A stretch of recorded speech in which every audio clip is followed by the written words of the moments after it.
Good morning, children, and welcome to the Hindi online lecture of Standard 7th. सुप्रभात बच्चों, आज के Hindi online lecture में आप सभी विद्यार्थियों का फिर से एक बार स्वागत है।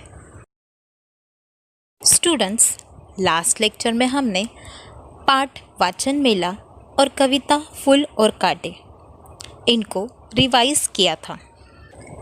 बच्चों, आज के इस ऑनलाइन लेक्चर में हम पाठ दादी माँ का परिवार, पाठ देहात और शहर इनको रिवाइज करने वाले हैं। इन दोनों पाठ का सारांश देखेंगे और उसके बाद इन पाठ के आधार पर जो भी प्रश्न उत्तर है उन्हें भी देखने वाले हैं, समझने वाले हैं। तो सबसे पहले हम बढ़ते हैं दादी माँ का परिवार इस पाठ की तरफ। पाठ क्रमांक 3 दादी माँ का परिवार। इस पाठ के लेखक है रमाकांत कांत जी। बच्चों, हमने प्रीवियस ऑनलाइन लेक्चर में देखा कि दादी माँ का परिवार इस पाठ में कहानी बताई गई है। माना कि कहानियाँ काल्पनिक होती है, पर कल्पना परिस्थिति के द्वारा ही निर्मित होती है। संकट आने पर शांति से समस्या का हल सोचना चाहिए और मिलजुल कर यत्न करना चाहिए। यही इस कहानी द्वारा लेखक हमें समझाना चाहते हैं। इस पाठ के लेखक रमाकांत, इनका जन्म 25 अक्टूबर 1949 में उत्तर प्रदेश के खंडेला गांव में हुआ। एक तेरे बिना सुनो कहानी, सरस बाल कथाएं, जंगल की कहानियाँ, परिश्रम का वरदान, सूझबूझ की कथाएं आदि उनकी प्रमुख रचनाएं हैं। लेखक रमाकांत कांत जी की रचनाएं सुप्रतिष्ठित बाल पत्रिकाओं में प्रकाशित हुई है।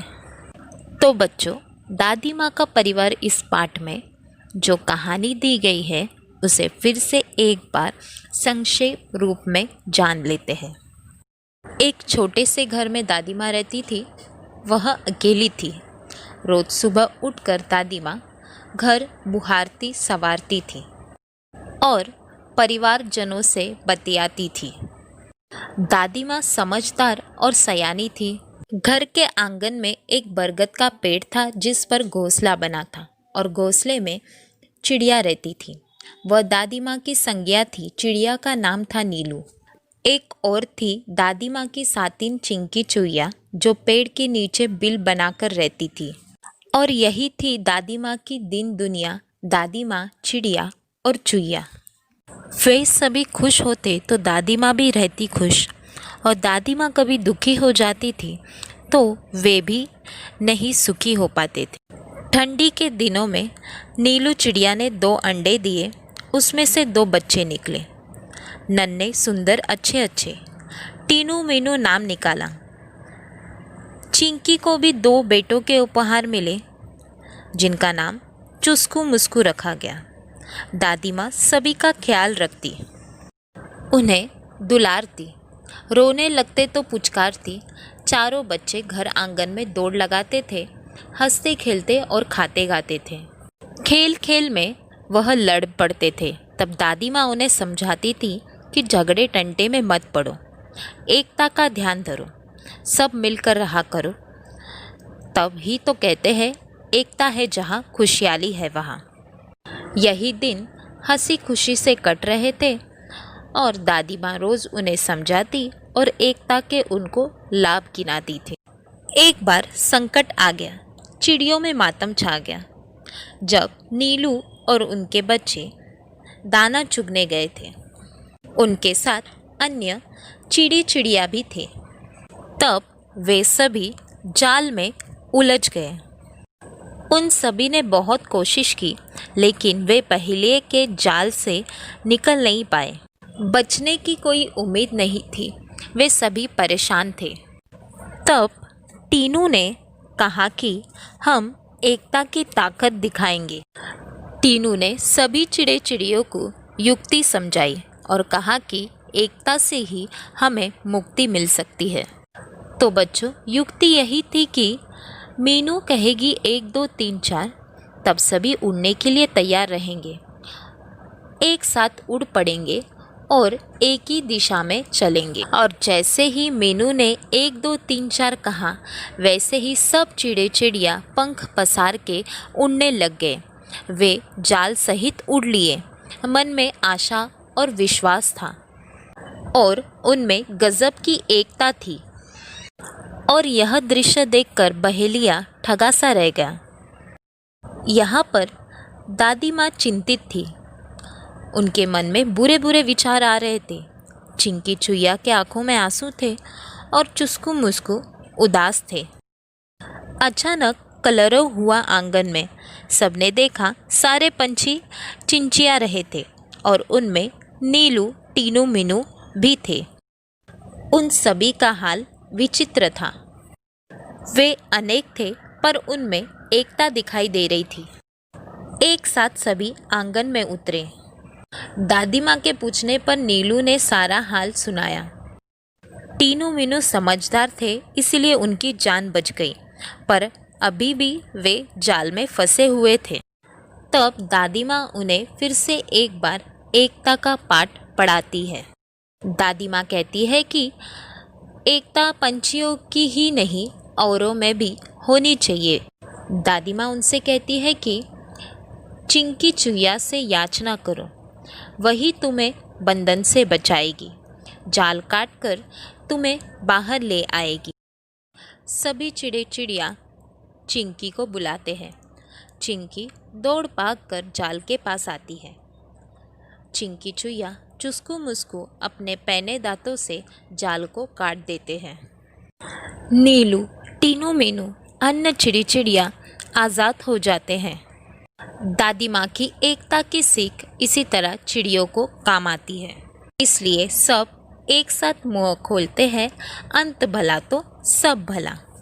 इसी तरह बच्चों, इस पाठ में दी गई कहानी के द्वारा हमें यही सीख मिलती है कि सच में मुसीबत की घड़ी में धैर्य रखकर, शांति से सोच समझकर एकता के बल पर कार्य करने से ही मुक्ति मिलती है।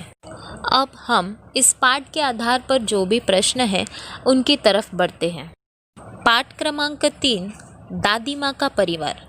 लेखक रमाकांत कांत। सबसे पहला प्रश्न, एक वाक्य में उत्तर लिखिए। It means answer in 1 sentence. मतलब बच्चों, आपको जो भी प्रश्न दिए गए हैं उनका एक वाक्य में उत्तर लिखना है। तो चलिए नीचे दिए गए प्रश्न उत्तरों को पढ़ते हैं। पहला, चिड़िया कहाँ रहती थी? उत्तर, दादी माँ के घर के आंगन में बरगद के पेड़ पर घोंसले में रहती थी। दूसरा, दादी माँ सुबह उठकर क्या करती? उत्तर, दादी माँ सुबह उठकर घर बुहारती संवारती थी। तीसरा, चुईया का नाम क्या था? उत्तर, चुईया का नाम चिंकी था। चौथा, दादी माँ ने कौन सा पाठ पढ़ाया? उत्तर, दादी माँ ने एकता का पाठ पढ़ाया। पांचवा, दादी माँ के परिवार में कौन कौन थे? उत्तर, दादी माँ के परिवार में नीलू चिड़िया का परिवार और चिंकी चुईया के परिवार के सदस्य थे। छठवां, दादी माँ कहाँ रहती थी? उत्तर, दादी माँ एक छोटे से घर में रहती थी। Now next question. प्रश्न आ, रिक्त स्थानों की पूर्ति कीजिए। It means fill in the blanks. बच्चों, नीचे दिए गए वाक्यों में कुछ रिक्त स्थान हैं, उन्हें हमें लिखना है। सबसे पहला वाक्य, एकता है जहाँ डैश है वहाँ। इस वाक्य में खुशहाली यह शब्द रिक्त स्थान में लिखना है। दूसरा वाक्य, घर के आंगन में डैश का पेड़ था। इस वाक्य में रिक्त स्थान पर बरगद यह शब्द लिखा है। तीसरा, अचानक डैश हुआ आंगन में। इस वाक्य में कलरव यह शब्द उत्तर है। चौथा वाक्य, दादी माँ की डैश रंग लाई। रिक्त स्थान पर हमने सीख यह शब्द लिखा। पांचवा वाक्य, परिवारजन डैश रहे थे। इस वाक्य में फल फूल यह शब्द रिक्त स्थान पर लिखा हुआ है। अब इन वाक्यों को हम रिक्त स्थानों के शब्दों के साथ पढ़ते हैं। पहला, एकता है जहाँ खुशहाली है वहाँ। घर के आंगन में बरगद का पेड़ था, अचानक कलरव हुआ आंगन में। दादी माँ की सीख रंग लाई, परिवारजन फल फूल रहे थे। अब बढ़ते हैं अगले प्रश्न की तरफ। नाउ क्वेश्चन नंबर 2, प्रश्न क्रमांक 2, संजाल पूर्ण कीजिए। चौखट में लिखा हुआ है कि दादी माँ की 3 दुनिया। हमने देखा कि नीलू चिड़िया और चिंकी चुईया यही दादी माँ की दुनिया थी, इसलिए हमने इस प्रश्न के उत्तर में लिखा नीलू चिड़िया, चिंकी चुईया, वह स्वयं। अब दूसरा प्रश्न, चिड़िया के बच्चों का नाम। चिड़िया के बच्चों का नाम क्या था? जी हाँ, टीनू मीनू, इसलिए हमने उत्तर में लिखा टीनू मीनू। अब इन प्रश्न उत्तर को फिर से एक बार पढ़ते हैं। प्रश्न दूसरा अ, संजाल पूर्ण कीजिए। पहला, दादी माँ की 3 दुनिया। उत्तर, नीलू चिड़िया, चिंकी चुईया, वह स्वयं। दूसरा, चिड़िया के बच्चों के नाम। उत्तर, Tinu Minu. Now next question. आ, निम्नलिखित मुहावरों का अर्थ लिखकर वाक्य में प्रयोग कीजिए। नीचे मुहावरे दिए गए हैं, उनका अर्थ लिखना है और वाक्य में प्रयोग करना है। मैंने इन मुहावरों का वाक्य में प्रयोग किया है, आप अलग भी वाक्य तैयार कर सकते हैं। स्टूडेंट्स, पहला मुहावरा है तुनक कर बोलना। इस मुहावरे का अर्थ है चिढ़कर बोलना। हमने इसका वाक्य में कुछ इस प्रकार प्रयोग किया है, चंदा मांगने आए हुए लोगों को रमेश ने तुनक कर बोलते हुए भगा दिया। दूसरा मुहावरा है ठगा सा रह जाना, जिसका अर्थ है चकित होना। इस मुहावरे का वाक्य में इस प्रकार प्रयोग किया गया है कि गांव का रघुनाथ मुंबई की ऊंची ऊंची इमारतें देखकर ठगा सा रह गया। अब इन मुहावरों के अर्थ और वाक्य को फिर से एक बार पढ़ते हैं। पहला, तुनक कर बोलना। अर्थ, चिढ़कर बोलना। वाक्य, चंदा मांगने आए लोगों को रमेश ने तुनक कर बोलते हुए भगा दिया। दूसरा, ठगा सा रह जाना। अर्थ, चकित होना। वाक्य, गांव का रघुनाथ मुंबई की ऊंची ऊंची इमारतें देखकर ठगा सा रह गया। चिल्ड्रंस, दादी माँ का परिवार इस पाठ के आधार पर जो भी प्रश्न उत्तर थे वह यहीं पर समाप्त हो चुके हैं। अब हम बढ़ते हैं अगले पाठ की तरफ। पाठ क्रमांक 4, देहात और शहर। सबसे पहले हम देहात और शहर इस पाठ को संक्षेप रूप से जान लेते हैं, यानी कि इस पाठ का सारांश मैं आपको बताने वाली हूँ। फिर उसके बाद हम दादी माँ का परिवार इस पाठ की तरह ही प्रश्नों उत्तर को देखेंगे। देहात और शहर इस पाठ के लेखक है अभिषेक पांडे जी। लेखक का जन्म 29 जनवरी 1992 में मुंबई में हुआ। समसामयिक विषयों में अभिषेक पांडे जी की विशेष अभिरुचि एवं लेखन रहा है। प्रस्तुत पाठ में पत्र लिखे गए हैं। प्रस्तुत पत्रों में लेखक ने देहात और शहर के अपने सुख दुख एवं बढ़ती हुई जनसंख्या के अभिशाप पर अनेक सुझाव दिए हैं। लेखक ने इन पत्रों द्वारा देहात में डिजिटल क्रांति का असर भले ही दिखाई दे रहा हो, परंतु आज भी वह असुविधा, बेरोजगारी, गुटबाजी जैसे अनेक समस्याओं से घिरा है, यह बताया है। इसके विपरीत शहर में अत्याधुनिक सुविधाएं, विकसित तकनीक भले ही है, परंतु इमारतों के जंगल में प्रदूषण के कारण वह व्यतीत है। गांव और शहर की व्यथा दूर करने के लिए विद्यालय में पढ़ने वाले बच्चों को सही दिशा में मार्गदर्शन देना आवश्यक है। वे ही भविष्य के आधार स्तंभ हैं, ऐसी आशा अंत में व्यक्त की गई है। इस पाठ में लिखे हुए पत्र अनौपचारिक है, जो हम हमारे रिश्तेदारों, सखी, सहेलियों, मित्रों को लिखते हैं। बच्चों, पहला पत्र देहात ने अपने मित्र शहर को लिखा है। इस पत्र का दिनांक है 1 अगस्त 2017। पत्र के शुरुआत में देहात लिखता है कि कल तुमसे बात हुई, सुख दुख के संबंध में पूछा, इसलिए वह धन्यवाद कहता है। और वह कहता है कि बहुत सारी बातें मन में है, सब कुछ दूरध्वनि पर कहना मुश्किल है, इसलिए वह सोचता है कि पत्र ही लिखूं। देहात आगे लिखता है कि अब मैं अपना दुखड़ा क्या रोऊं, इसलिए मैं कुछ अच्छी बातें तुमसे साझा करता हूँ, यानी कि तुमसे बांटता हूँ। तो बच्चों, अच्छी बातें यह थी कि डिजिटल क्रांति का असर गांव में भी दिखाई पड़ने लगा था। मोबाइल के माध्यम से नित नवीन सूचनाएं उन तक पहुंचने लगी थी। स्वच्छ ग्राम स्वस्थ ग्राम की परियोजना घर घर तक पहुंच गई थी। ग्रामजन भी शिक्षा, स्वास्थ्य, रोजगार, खेती के नवीन औजारों और आधुनिक खेती की पद्धतियों को जानने लग गए थे। घर घर में शौचालय जैसी सुविधा के प्रति लोग जागरूक हो रहे थे। यह अच्छी बातें देहात पत्र में लिखता है। आगे पत्र में देहात लिखता है कि हालांकि कुछ परेशानियां अब भी वही की वही है। गांव के लोगों को पीने का पानी लाने के लिए दूर दूर तक जाना पड़ता था। वहाँ पर विद्यालय तो है, पर आवश्यक सुविधाएं नहीं है। महाविद्यालय गांव से बहुत दूर है। देहात सोचता है कि शहर के पास अत्याधुनिक अच्छी सुविधाएं, विकसित तकनीक है और उसकी दिन दूनी रात चौगुनी उन्नति हो रही है। वह लिखता है कि तुम कितने सुखी हो। यातायात के आधुनिक साधन, पक्की चौड़ी सड़कें, बड़े बड़े शॉपिंग मॉल और 24 घंटे बिजली की सुविधा शहर के शान में 4 चांद लगा देती है, ऐसे पत्र में लिखता है।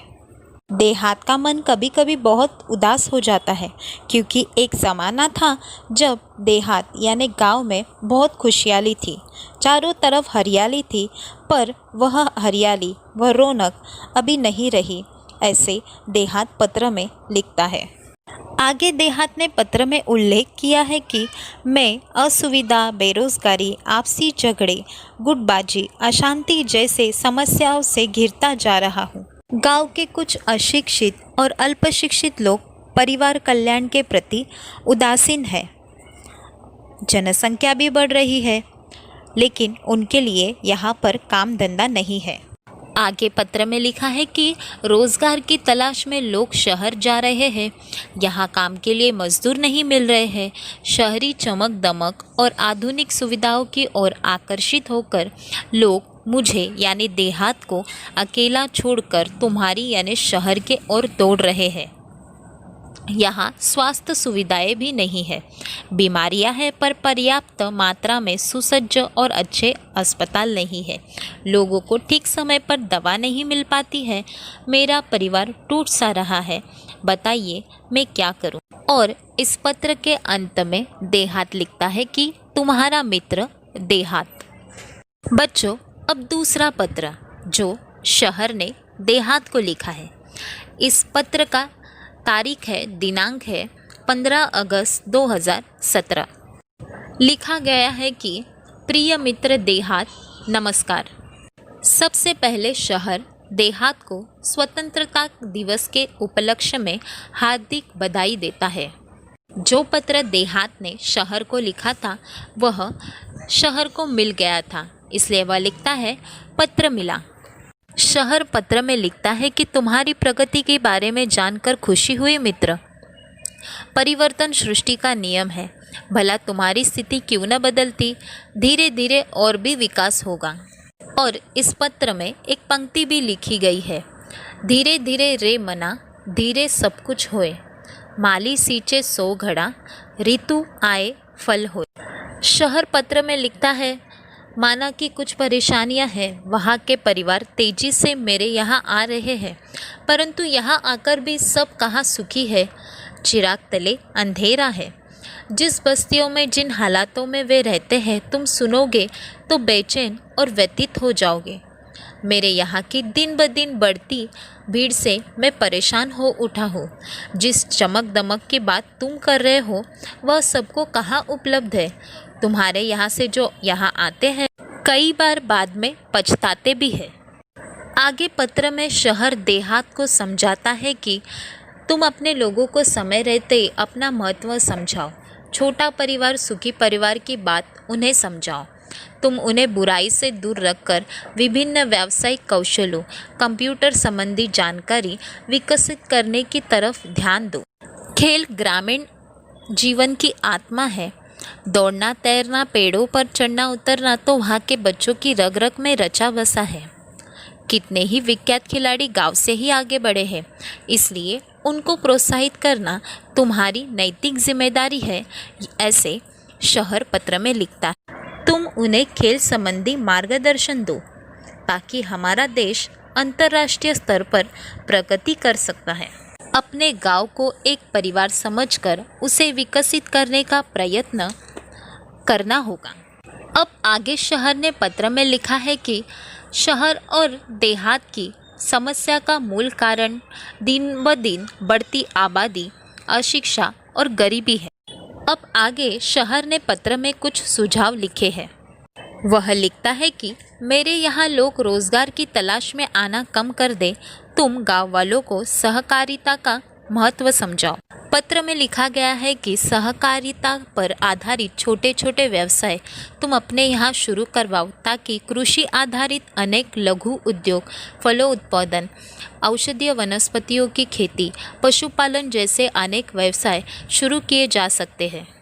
शहर ने लिखा है कि अरे देहात भाई, कितने भाग्यशाली हो कि तुम प्रदूषण मुक्त वातावरण में रहते हो। खुला खुला परिसर, न धुआं, न वाहनों की चिल्लपों, हरे भरे पेड़, ये सब चीज़ें तुम्हारे पास है। रात में तारों भरा आसमान तो सवेरे उगते सूरज के दर्शन कितनी सहजता सरलता से हो जाते हैं। इसके विपरीत शहर जो है इमारतों के जंगल में बदल गया है। वह पत्र में लिखता है कि खुला आसमान, बड़ा मैदान हमारे लिए कितने अनमोल एवं दुर्लभ हो गए हैं, ये तुम नहीं समझ सकते। तुम्हारे तहसील और क्षेत्र के लोगों को चाहिए कि वे अपने क्षेत्र का सर्वांगीण विकास करने के लिए अपने जनप्रतिनिधियों का सहयोग लें। और इस पाठ में यानी इस पत्र में सबसे महत्वपूर्ण बात जो लिखी गई है वह यही है बच्चों, तुम्हारे यहाँ जो बच्चे विद्यालय में पढ़ रहे हैं, यदि अभी से उन्हें सही दिशा, उचित मार्गदर्शन दिया जाए तो भविष्य में वे ही हम सबकी व्यथा कम कर सकते हैं। वे ही हमारे आशा स्थान है। अंत में शहर पत्र में लिखता है कि मुझे पूरा विश्वास है कि उन पर अवश्य ध्यान दिया जाएगा। तुम्हारा अपना शहर। अब इस पाठ के आधार पर जो भी प्रश्न उत्तर है उन्हें हम पढ़ते हैं। प्रश्न पहला अ। पहला, शहर को किसने पत्र लिखा है और कब लिखा है? उत्तर, शहर को 1 अगस्त 2017 को देहात ने पत्र लिखा है। दूसरा प्रश्न, कौन सी बातें शहर की शान बढ़ाती है? उत्तर, यातायात के आधुनिक साधन, पक्की चौड़ी सड़कें, बड़े बड़े शॉपिंग मॉल और 24 घंटे बिजली की सुविधा, ये बातें शहर की शान बढ़ाती है। तीसरा प्रश्न, शहर ने देहात को किस बात की बधाई दी? उत्तर, शहर ने देहात को स्वतंत्रता दिवस की बधाई दी। प्रश्न चौथा, गांव किन समस्याओं से घिरता जा रहा है? उत्तर, असुविधा, बेरोजगारी, आपसी झगड़े, गुटबाजी, अशांति जैसे समस्याओं से गांव घिरता जा रहा है। प्रश्न पांचवा, देहात की नैतिक जिम्मेदारी क्या है? उत्तर, खिलाड़ियों को प्रोत्साहित करना देहात की नैतिक जिम्मेदारी है। प्रश्न छठा, लोग शहर की ओर क्यों दौड़ रहे हैं? उत्तर, शहरी चमक दमक और आधुनिक सुविधाओं की ओर आकर्षित होकर लोग शहर की ओर दौड़ रहे हैं। प्रश्न सातवां, गांव में कौन से व्यवसाय शुरू किए जा सकते हैं? उत्तर, गांव में कृषि आधारित अनेक लघु उद्योग, फलों उत्पादन, औषधीय वनस्पतियों की खेती, पशुपालन जैसे अनेक व्यवसाय शुरू किए जा सकते हैं। प्रश्न आठवां, गांव की स्वास्थ्य सुविधाएं कैसी है? उत्तर, गांव में पर्याप्त मात्रा में सुसज्ज अस्पताल नहीं है और ठीक समय पर दवा भी नहीं मिल पाती है। प्रश्न 9वां, क्या सुनकर देहात व्यतीत हो जाएगा? उत्तर, गांव से आए परिवार जिन बस्तियों में और जिन हालातों में शहर में रहते हैं उसे सुनकर देहात व्यतीत हो जाएगा। अब अगला प्रश्न, निम्नलिखित मुहावरों एवं कहावतों का अर्थ लिखकर वाक्य में प्रयोग कीजिए। नीचे मुहावरे दिए गए हैं, उनका अर्थ लिखा गया है और वाक्य में प्रयोग किया गया है। आप अपने हिसाब से अलग वाक्य भी तैयार कर सकते हो। अब इस प्रश्न के नीचे लिखे हुए मुहावरे और उनका अर्थ वाक्य को पढ़ते हैं। पहला, दुखड़ा रोना। अर्थ, दुख सुनाना। वाक्य, चंदा मांगने आए व्यक्ति के सामने सेठ धनपत राय अपना दुखड़ा रोने लगा। दूसरा, दिन दुनी रात चौगुनी उन्नति। अर्थ, तेज गति से विकास। वाक्य, प्रधानमंत्री के सत्ता पर आते ही देश दिन दुनी रात चौगुनी आगे बढ़ा। तीसरा, चार चांद लगाना। अर्थ, शोभा बढ़ाना। वाक्य, मोनिका के गीत गायन ने महफिल को चार चांद लगा दिए। चौथा, चिराग तले अंधेरा। योग्य व्यक्ति के आसपास ही अयोग्यता। वाक्य, लोगों को स्वच्छता का पाठ पढ़ाने वाले मित्र को मैंने कचरा फेंकते देखा तो लगा चिराग तले अंधेरा ही है। स्टूडेंट्स, अभी हमने देहात और शहर इस पाठ को संक्षेप रूप से जाना और इस पाठ के आधार पर जो भी प्रश्न उत्तर थे उन्हें हमें पढ़ा है। अब हम बढ़ते हैं होमवर्क पार्ट की तरफ। बच्चों, आपको अपनी स्कूल की हिंदी के नोटबुक में रिवीजन में दिए हुए प्रश्नोत्तरों को अच्छी राइटिंग में 1 टाइम लिखना है। यही आपका आज का होमवर्क है। धन्यवाद। Thank you childrens. Have a nice day.